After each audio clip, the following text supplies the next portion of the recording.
So we have all these people running around getting angry, and they don't really understand why they're getting angry. They're looking at the things outside of them that they don't like, or the behaviors that they don't like, and they think that's what's causing their anger, but they don't realize that anger is really caused internally. And until you know exactly how your brain is making you angry and how it's getting you to look at things in a way that makes you angry. But in terms of turning the anger off and just not being angry or not getting triggered so easily, you have to understand, how your brain is really manufacturing the anger. Dr. Mort Orman, an internal medicine physician, an anger elimination expert who has written 23 books on managing anger and stress without traditional methods, like drugs or relaxation exercises. So for anger, for example, there's 3 simple filters. So the first one is whenever we're angry, we're looking at things, we're looking at the world as if somebody's doing something bad or wrong they shouldn't be doing. And then the second filter that follows right after that is that somebody was hurt or harmed or negatively impacted. And then the third filter is a filter. Welcome to It's Your Choice podcast. Today on the show, we have Dr. Mort Orman. He is an internal medicine physician and an anger and stress elimination expert. He's written 23 books on how to eliminate anger and stress without using drugs, relaxation exercises, or other traditional management techniques. And he's also the creator of several anger elimination programs. Welcome to the podcast, Mort. Thank you very much for joining us today. It's my pleasure, Sally. Thank you for letting me speak to you and your audience. Mort, there's a lot of stuff going on in the world right now. And as a 40-year anger expert, why do you think there's so much anger, division, hostility, and things going on in the world right now? Well, you're absolutely right. I mean, all you have to do is turn on your television or scroll social media, and you'll just see people getting angry all over the place. I think part of the problem is that we haven't really done a good job of educating people to understand their emotions in general and anger in particular. So we have all these people running around getting angry, and they don't really understand why they're getting angry. They don't really understand. They think they understand. They're looking at the things outside of them that they don't like, or the behaviors that they don't like, and they think that's what's causing their anger, but they don't realize that anger is really caused internally by how our brain tells us to look at things. And until you know exactly how your brain is making you angry and how it's getting you to look at things in a way that makes you angry, you really are at a loss to do much about it. I mean, you can do some anger management stuff once you get angry, to kind of, calm things down and keep the anger from causing too much damage. But in terms of turning the anger off and just not being angry or not getting triggered so easily, you have to understand, how your brain is really manufacturing the anger for you to be able to do that. And really, our education system has really let people down. Even the current emotional intelligence movement has not done a good job of. They've actually made it more complex. They've given people all these convoluted theories, and this could be this, it could be that, and people just can't zero in on anything that they can sink their teeth into to say, okay, this is what's causing my anger, and so this is what I need to address to make it go away. And that's what I found is really lacking in general, and something we should really be building into our education system. I agree completely. So are there certain things that the majority of people, what causes them to get angry internally, or is it really a number of things that people have to go through to figure out what is their personal trigger or things that are causing them to get angry? Well, it's very, very simple. I mean, we've made it complicated or made it seem complicated, so people are kind of fishing around. They're not really sure what's going on. But so there's like 1,000 different things that can trigger a person to get angry. Like what triggers you may trigger me, it may not trigger me. What triggers me may not trigger you. So as individuals, we have different things that'll trigger us to get angry. But whenever we do get angry, regardless of what the external trigger is, it's the same. Our brain's doing the same thing. When you get angry, your brain is telling you to look at things in like 3 very specific ways. And my brain is telling me to look at things in those exact same 3 ways, regardless of what the external trigger is. So the triggers can be very different, but the internal causes of anger are always the same for all human beings. It's the same reason why people got angry 1,000 years ago and went to war, and why people are getting angry today and going to war, and why people are going to get angry 1,000 years from now. It's the same. Our brain's giving us the same three filters or perspectives or perceptions, that cause our body to produce the chemicals that make the emotion of anger. So And it's all the same. It's all the same. Those internal causes. Yeah. Yeah, so the external doesn't matter, but the internal is all the same. There could be thousands of externals. Yeah, the external is very variable, and it could be different things for different people. But if you get angry in response to anything, it's always internally, it's always the same process going on for all human beings. And what is that process? What are those three things that are going on internally? Well, the first thing we have to realize is that our brains are designed to filter things down for us. There's just so much data coming into our senses. If you actually did an inventory, and counted all the little data bits that were coming in, you realize the brain couldn't handle them all. There's too many. So hundreds of thousands of years ago, human brains realized they had to kind of reduce things down to more simple terms. Instead of trying to present everything that's coming our way in the environment, our brains select what things they think are important. And that's what we perceive. We don't really see the world as it is. As happening. We just see it as our brain, kind of reduces it down to make it simple so we can understand it and deal with it. So our brain's constantly leaving things out, filtering things down, deciding what's important, what's not important.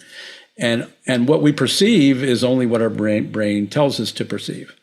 And every emotion is caused by a set of a few different filters where the brain tells you to look at the world in a certain way. And if you do, you'll get that emotion. So for anger, for example, there's three simple filters. And they're not hard to understand. They're not complicated. So the first one is whenever we're angry, we're looking at the world as if somebody's doing something bad or wrong they shouldn't be doing. It's usually a negative judgment about somebody or something's behavior. So we don't get angry if we think somebody did something wonderful or terrific. No, of course not. It's got to look bad and wrong to us, and then that starts the chain. And then the second filter that follows right after that is that somebody was hurt or harmed or negatively impacted.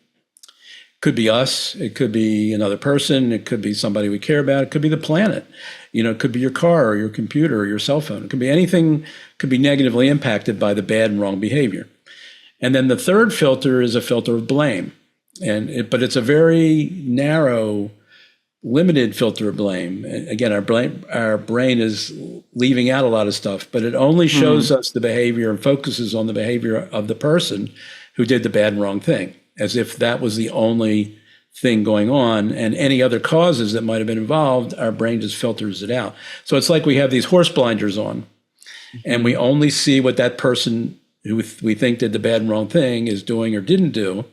And when you have those three stories lined up, and your brain is telling you to believe those three stories or those three perceptions, and you believe them, then your body's going to produce the hormones and the chemicals and the neurotransmitters and all the other complicated stuff that it does, and you're going to feel angry. So that's really what anger is being caused by all the time, always has been. It's just nobody's ever shown us the mechanism and simplified it in such a way that you only need like 6 words. And you literally, people who are listening to this should write these 6 words down on an index card or a sticky note or something, or their cell phone. The first 2 words are bad and wrong. The second 2 words are negative impact. And the third 2 words are unilateral blame. That's all you need to understand how our brain creates anger and how it's always been creating anger. You need 6 words, 3 ideas, 3 filters. And from this point on, you can feel confident that anytime you get angry, whether you know it or not, your reason you got angry is because your brain told you to look at the situation through those 3 filters. And it'll always be the case. I mean, I've been doing this for 40 years. It is never not, and I've done it with myself and with everybody that I've worked with, and it has never not been the case when somebody told me they were angry, and they truly were angry, Mhm. They were always looking through the brain told them to look at things through those three filters. It never fails. It's 100% of the time you'll find that. Pardon the interruption. If you're liking the show so far, please like and subscribe and hit that notification bell. It really means a lot to me. It helps grow the show and the channel and to the show. And it's very interesting because it makes sense then how with using those filters, because those filters are just mine. Like my filters, you have the filters, but your filters are different. And so that's how, in a situation where several people can get angry and several others aren't angry, or degree or amount of anger varies because of how each individual person's mind filters those things, and kind of like, how bad is it? How much was something hurt or damaged or something? Some people could think, oh, it's completely damaged. Somebody else might think, well, it's fixable. It's not that bad. Then those filters, and then there's that varying degree of anger. And you'll experience different degrees of anger depending upon how you see those things. If you see it as a huge negative impact, like a gigantic negative impact, you're going to be more angry. If you see, no, it's just a minor, inconvenience or a minor, thing, then you're not going to be as angry. But regardless of whether we're having little degrees of anger or all the way to rage, to where you're ready to punch somebody or do even more damage, the whole spectrum, it's still being caused by those three filters. It's just you can interpret those filters differently in terms of the degree of the offense that you see, and that'll magnify the anger. And then some people have learned because of their upbringing, maybe the family they grew up in, it wasn't safe to express anger, so they don't feel it as intensely as somebody else who grew up in a different environment where they were allowed to express anger, or where it was the currency in the family or the relationship, where everybody got angry and expressed it. So you have different degrees to which people allow themselves to feel the angry feelings. But whenever they have those feelings, whether they're strong or not, it's always coming from these three filters. And the other interesting thing is, if you start asking some questions about those filters, you find out that your brain is tricking you a lot of the time. It's not, those things aren't 100% true, or they all aren't 100% true all the time. And if you start rummaging around and asking, did they really do something bad and wrong? Was there really a big degree of hurt or harm or negative impact? And were they really 100% responsible to blame and nothing else was involved? You start asking those questions of yourself, you'll find, oh my gosh, I see now that the truth is a little different than what my brain was telling me. And I got all worked up and angry about something when I was misperceiving it, or my brain caused me to misperceive it. And now I see it more clearly, as I can fill in some of the missing pieces that I didn't have. And now I see it differently, and I'm not angry anymore. So just by changing the way you perceive the situation, different from what your brain told you, you can literally make the anger go away instantly without having to do any anger management, deep breathing, punching a punching bag, expressing your feeling, because you really won't be feeling angry. There won't be anything you have to deal with or express. It's just like, oh. Right. Yeah. And I've often said too, like, it's great to have a variety of feelings, and, feeling anger is acceptable, but it's how long do we stay angry? And then also, why are we really angry? Yes. And as we were talking here, what kind of popped into my mind is something that probably most people can relate to. Either they've seen it or they've experienced it to a varying degree, is road rage. Oh, yeah. Right. Now, not everybody rages, but people get angry all the time. That person cut me off there, and then they just all of a sudden get angry. And if we go through kind of those three things, it's okay, the action happened, they did cut me off, but then I instantly think, maybe they're in a rush, maybe there's an emergency going on, maybe not. But then also, were they signaling to get in and I didn't want to let them in because I'm driving too, and they should have got in behind me instead of in front of me for whatever reason? Yeah. And am I a little bit responsible for getting cut off myself? Yes. And oftentimes, most times, I think that is a yes. Oftentimes, when you ask that question, the answer will be yes. And it's funny you mentioned road rage, because I'm in the process of writing 3 books on road rage. One for young drivers, one for parents who are concerned about their anger outbursts affecting their kids who are sitting in the back seat, young kids. And then the third one is for professional drivers and commuters who are on the road all the time and, are having more opportunities to experience road rage.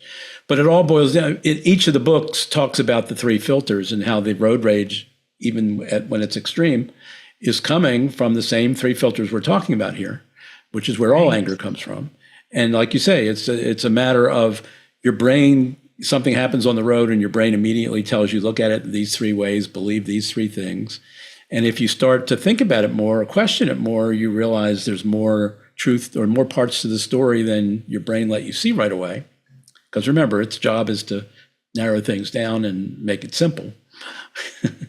And life is more complex. The causes of why things happen are more complex, but your brain wants you to just say there's one cause. It's that person, the damn person that cut in front of you. That's all that was involved. You didn't have anything to do with it. Nobody else had anything to do with it. An emergency that might be having didn't have anything to do with it. None of that stuff was involved. And you're saying that you realize that that's not necessarily true a lot of the time. Right. Yeah, it's so true. And so, wow, my brain is going to so many different ways right now. I had a similar experience with road when I started doing this 40 years ago. When I discovered this mechanism, which I was never taught in my medical school training, and I dabbled in a lot of psychology, and I never learned it there. It was only when I did personal development work, because I had a lot of anger as a young man and a young doctor, and I didn't like it, and I saw the damaging effects of it on my patients who were angry. I went into personal development work, and I discovered some of these insights that led me to understand what my brain was doing and how it was, how brains filter things and how, it reduces the reality down to simple terms that may not be completely true. When I started working with that and working on my own anger episodes, I started seeing mistakes all over the place where I wasn't seeing things accurately. And one example, I used to love to kind of get worked up when somebody would cut me off in traffic and make the gestures and honk the horn. And I thought it was good to get angry. And one day, after just making this discovery and working on this stuff, I was driving down the road and somebody came on an entrance ramp very slowly, and I had to, slam on my brakes so I didn't run into them. And I started working up the anger, and then I was really into it. And then I realized, oh my gosh, I was in the right-hand lane. I was going 80 miles an hour. Wow. And as soon as I realized that, I couldn't stay angry. Right. Because I saw it wasn't that they came on the ramp slowly, is that I played a role. And I remembered times when I was in a similar situation where I was coming on an entrance ramp and I only had a quick second, to quickly glance at the traffic coming. And I would see a car and it looked like it was far away. I wouldn't realize how fast it was going because I only had like a quick glance. And all of a sudden it's on top of me honking its horn. And I realized I wasn't being a bad driver. I wasn't being an inconsiderate driver. I just didn't realize they were going that fast. Right. And that it's such an easy thing to do, especially with driving. And we've all had moments. Anybody who's been driving has had moments where they've made a mistake. They weren't quite paying attention, missed kind of, as you said, the speed kind of didn't factor it in exactly how it was. Everybody's had that moment. And I think too, a lot of times where we have anger issues though too is with our communication, the actual language communication, because a lot of times we may be hearing somebody, but we're not really listening. So then we're filling in the gaps, or if they're saying, I'm feeling sad or angry or whatever, we're then using what I think feeling sad is, what I think being angry is, because my definition of those and how I feel in those situations may be different to your actual definition, or more so your feeling. Like your feeling of sadness can be different than my feeling of sad. They're both sad, but to that degree, it is different. And we use, as you said, our own filters of that. And so I've often said, like, it's amazing how advanced we are with technology and all these things. But when it comes down to communication, human beings are really still terrible at that language communication. Yeah. And the other thing about communicating when you're angry is, again, if you realize how you're looking at things, how your brain is telling you to look at things. And then you're communicating to another person, you're angry with them. It's going to come across as you're judging them negatively, you're blaming them unilaterally. They're going to feel that, all right? And they're going to be aware that your filters are flawed, that you're missing critical information. And they're going to know, and you're going to be judging them, and they're going to know that in some ways they're either innocent or partially innocent, and that you may have played a role. They're going to know that instantly, but you're going to be blind to it. So it's going to just trigger anger in them, and then that's going to trigger. And then when they get angry at you, that's going to trigger another set of filters, same filters, but another level of them, because now they're being defensive. They're not owning up to what you see them doing bad and wrong, and what they are guilty of. It just snowballs from there, and that's why the anger leads to more anger and hurt feelings, because again, we don't understand that our anger that we had in the first place is often built on a faulty foundation that our brain gave us. Pardon the interruption. If you're enjoying this episode and you're someone who values performance, clarity, and personal growth, then you're going to love my Mind Matters weekly newsletter. Every week, I send out a quick, powerful piece designed to help high achievers like you master your mindset, upgrade your habits, and lead with more clarity and fulfillment. It's not fluff, it's science-backed, actionable, and easy to digest. Think of it as your weekly reset button to realign with the leader you're becoming. So if you want to go deeper than what we've covered here on the show, then head over to www.sallypeterson.com, that's me, and subscribe. Your next breakthrough just might be one email away. Now back to the show. It's very much like in today's world. And by the way, do you know the media is really good at making us angry, right? Oh yeah. They mean, want to keep us angry. It's their business model. Yes. Make us angry, make us anxious. That's how they get clicks. Okay. Right. Well, how do they do it? They do it the same way our own brains do it. They sell us 3 stories in a row. Somebody did something bad and wrong they shouldn't have done. It was horrible. It was terrible. Somebody was hurt or harmed or could have been hurt or harmed. And that person was 100% responsible or to blame. And those 3 things are true. Don't question them. We're the media. We wouldn't lie to you. Right. We wouldn't leave anything out. No. You can trust what we're telling you. So we've all sort of awakened to the fact that the media is giving us those stories, and they're not always telling us the truth.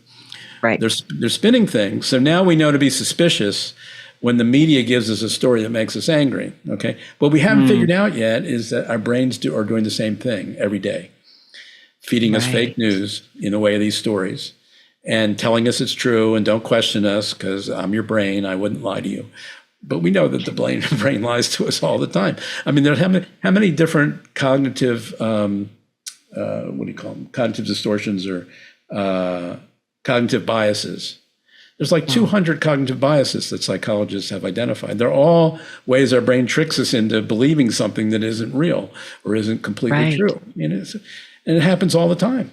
It even happens with positive emotions. I mean, when we are infatuated with somebody, we fall in love, and we have see those rose-colored glasses on. That person can't do anything wrong. They're perfect. There's nothing. They have no flaws. They're just, and that's how we see it, and that's what our brain is telling us to believe. And then over time, reality reveals itself, and you see certain behaviors and character deficiencies that come through, and we go, oh, we didn't really, and there were signs, and we didn't pay attention to them because our brain just filtered them out. It's our brain's doing it all the time, and we don't. This is something we really need to be educating people about better. I mean, I am surprised that we let people graduate high school or college without understanding, some of the main emotions that they have, what the filters are that are causing those, and how true or not true they are most of the time. That should be mandatory education, if you ask me. Well, the way that I feel it, though, is governments don't want us to be smart or well educated because they like to keep us in fear and under control, and a lack of knowledge is controlling. So yes, if we're they would not let that into the education system because they would lose control.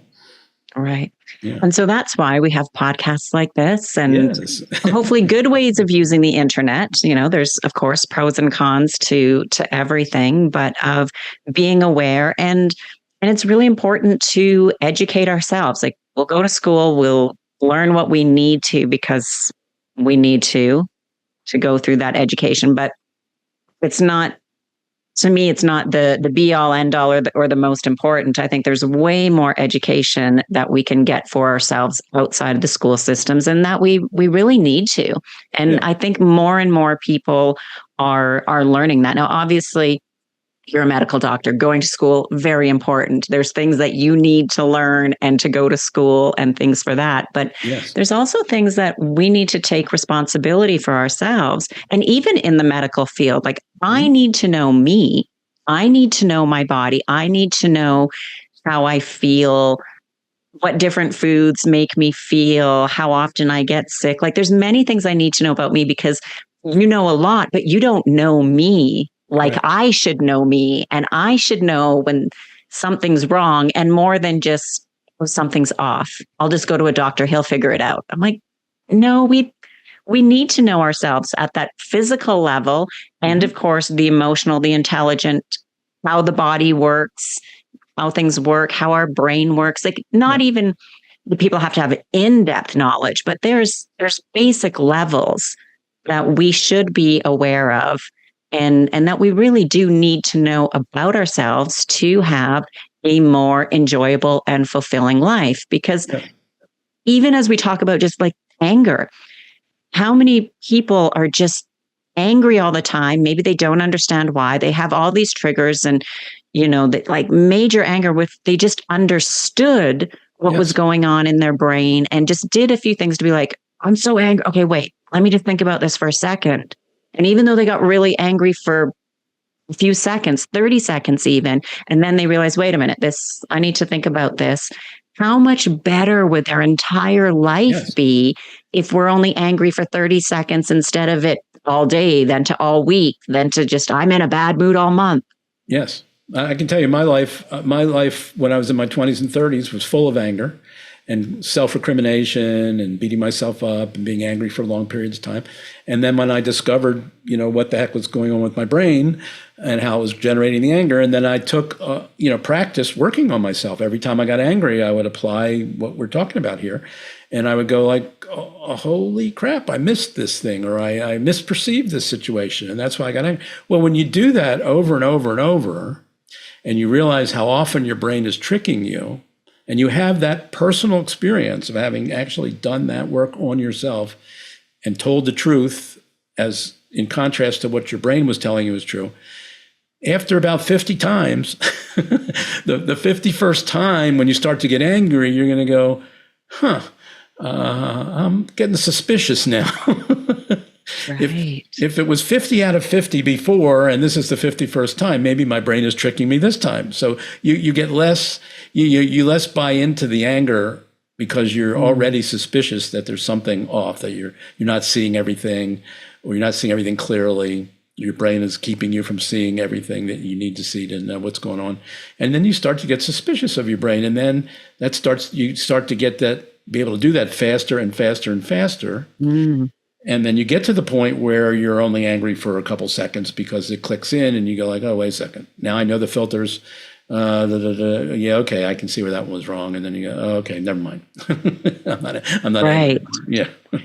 Yeah. And that makes a big difference, not only for ourselves, but the ripple effects that it has to our family, to our friends, to our colleagues, Our kids. to our health, our actual physical health. Absolutely, yeah. It's funny. I remember I watched I like golf, so I was a Tiger Woods fan. I remember he was interviewed one time, and he has the ability to keep his emotions under control on the golf course, which is part of what made him such a great golfer. And somebody asked him, how did you develop that skill? And he said, well, my father taught me how to do that. And his father taught him how to play golf and taught him a lot of stuff. And they said, well, the interviewer said, well, what did your father teach you? And my father said I could have any emotion that came up on the golf course. You could let yourself feel any emotion that comes up when it comes up, as long as you don't let it last more than 8 seconds. And that Okay. was his training. That was his mantra, and that's what he did. He would allow himself to feel whatever he felt, and then after a couple seconds, he said, "Okay, that's in the past now. I'm moving on to the next shot." And I'm letting that go. And we all have the ability to do great that. advice. Yeah, yeah. And he took it to heart and really practiced it and got good at it. Just like he practiced a lot of other stuff. Got good at it. Right, right. Well, it's like anything. Like we learn by practicing because we've done these things for so long and we get angry for so long. So now we have to kind of unlearn or practice the stopping and being like, wait a minute, let's look at this with a clear mind. Do you find, or are you aware of, do men and women get or deal with anger differently? Well, I think men and women get angry just as often. All right. I think we all get angry, we have a tendency to get angry often. But in our society, I think men and women the culture has given different messages to men and women. The culture has said, if you're a man, it's okay to, be angry, express your anger, let it out, vent it in sports and all that kind of stuff. But just in general. And if you're a woman, it's not a good look to vent your anger. Right. So women have kind of been told, so they've kind of been taught, don't show your anger. You can feel it, but don't demonstrate it. Don't act too angry, because then people have a negative view of you, which is unfortunate. Okay. So it's not that the anger generation process is exactly the same. It's the same three filters. Right. The multitude of triggers are probably the same, maybe different ones will trigger men and women differently. Okay. Again, because of some of the unfairness in society. So some things are going to affect a woman as being unfair, whereas a man will not see it as unfair. And so that'll be a negative thing. Okay. So that'll happen. Right. And so it's a little unfortunate that we have these two different public social views of anger. And we have that with quite a few emotions. Yes. Yeah. Emotions with a lot, they're either like okay in a masculine sense or okay in the feminine sense. Yeah. But your opposite is not supposed to show those certain emotions. Yes. Yes. Although we all have them. Being trained as a physician, most physicians were male when I went through training, although we had like 14% women in my medical school class. But we're taught to just completely shut down our emotions. You're not, as a doctor, you're not supposed to have emotions when you're in a critical situation. Somebody's, having a cardiac arrest, somebody's going, just gotten a horrible diagnosis. I mean, you're not going to break out into tears, or lose, get all worked up. People are expecting you to have your emotions under control, and we actually are trained to do that. Right. And so it's a disadvantage for us in that profession, because we're taught to shut down our emotions, don't acknowledge our emotions, pretend you don't have emotions when you do. Right. So and that overflows into day-to-day life, because you can't, like, shutting them down, you shut them down all the time. It's not, okay, work off. As soon as I step out of work, they're back on. Like, it's hard to do. It doesn't work that way. Yeah, it's very hard. To do that. Yes, yes. So that's so even within the male population, there can be segments that have to deal with similar issues that women have to deal with in terms of don't show emotions in that particular context, because it's not what people are expecting or what they're wanting from a professional standpoint, or work standpoint, or whatever it is. So it's very complicated in that sense. But again, the three filters are very simple, and they're always there. And that's the bedrock of where the anger is coming from. So whether you're man or woman, if you want to stop having anger interfere with your life or cause problems in your life, then you need to, wrap your head around these three filters and keep practicing. Recall, observing them in operation whenever you're angry, and then start to question them and challenge them, and see what you can see that isn't revealed by those filters that your brain is giving you, those limited. Right. Yeah. It's so simple, but not easy. Yes. And I think that's a big thing, is when we think of simple, we think of, oh, simple is easy, or easy is simple, but it's really not. So once we have the knowledge of, looking through those three filters and then questioning, okay, wait a minute. Well, very simple to think of those things, and then not easy to be, okay, what Now I makes it have to hard, really ask myself. yeah, what makes it hard is we're not used to questioning our brain.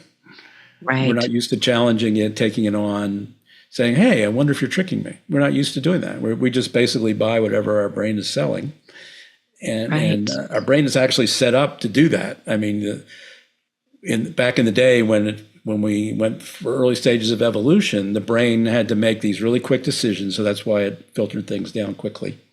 So you Mm-hmm. could, have a minimum amount of data that you can make a quick decision. Run, don't run. Take some action, don't take some action. But then however it had you see things, it had to make you think you were right, instantly. So you would act. Right. Mm-hmm. So our brains are designed to make us feel right, and so it's like it has this cloaking mechanism where you don't it insulates itself from questioning what your brain is telling you. But when you're dealing with emotions, that's like the secret sauce. If you can get good at that, then you have control over your emotions. And if you can't question what your brain is telling you, you're at the mercy of your emotions, and they're going to drag you around and make you do stuff and feel stuff you don't want to feel and do, and you might regret later on. But that's because you didn't exercise the control that you naturally have, because you didn't take your brain on, because you didn't think you could or that you should, which is a bad way of looking at it, which is unfortunately how we've conditioned people to, and how our brains are designed to think in general. Yeah. Right. Yeah, it is quite fascinating. Yeah. Dr. Orman, you have a recent book that just came out in April of 2024 Yes. about changing anger cure. Tell us a little bit about your book. Now, and before we get to that, you've written a number of books. You have about 23 books published. You already mentioned that you're working on the 3 more. Yeah. So this latest one that came out, let's talk about that one, and then let us know also, do you have a date for those other 3, or do you know when they're coming out? The other 3 are coming. I mean, they're already done. They've gone through the editing process. They're getting ready to be formatted. So it's really a matter of weeks before they'll be available on Amazon. So they're very close. Okay, and all 3 of them are really written and edited. This most recent book is called Dr. Orman's Life-Changing Anger Cure. It's available on Amazon. And it just goes into much more depth about everything we've talked about today, about the 3 filters, about what can you do once you have that information and you have that knowledge. How do you go about challenging the 3 filters? What are some strategies? What are some examples, of situations where you can observe people doing that?